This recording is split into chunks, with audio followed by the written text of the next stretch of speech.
This is called I Wish the Challenger Had Been a Failure to Launch.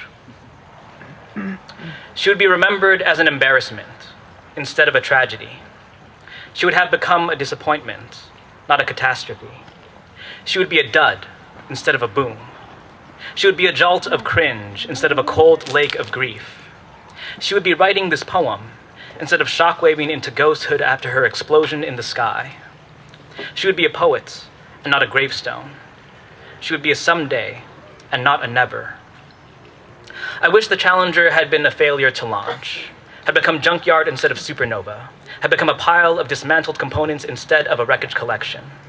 I wish the Challenger had received enough assistance to take itself apart and identify what went wrong in its initial manufacturing. I wish she had the chance to reconfigure herself into something that works, something with a mission, something built to last.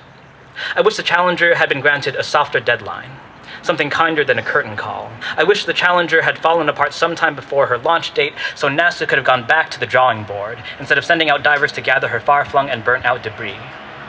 She would be forgotten by most, in favor of whichever new shuttle launched successfully afterwards, but NASA could find a team of scientists to reforge and rewire the unguided missile of her into a rocket safely fueled, its course correctly calculated to escape the crush of gravity. They'd notice they need to repair the damage accrued from the harsh environmental conditions of her construction zone. They would not think to light a fire under her platform and just leave her to wing the rest on her own. Even if she never broke orbit, she could still be retrofitted into an airplane. Even if there's a major malfunction somewhere inside, I could see it in her frame. The Challenger is still made to fly, to spread through the void, whether it be blue or black, empty air or empty space. She could still soar herself through multiple odysseys into a singular legend. She could still dive in the direction of destinies. I bet you she can cross the Atlantic. I bet you she could make it around the world in somewhere between 80 days and 40 hours without a care for whomever's keeping count. I bet you she can go the distance. I bet you she can make it to Mars and back.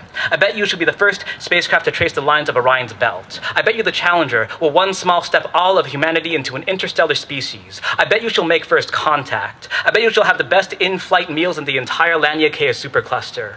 I bet you Andromedans will book tickets for her, decades of cryosleep in advance to enjoy unlimited refills of her patented Boba Milky Way Galaxy tea while cruising along the rings of Saturn.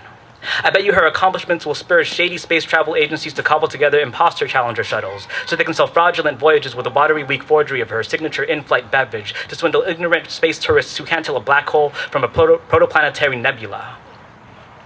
But all those they've tried to cheat will demand refunds. Once they've seen the real deal blast past their viewing ports like a comet out of hell, I bet you.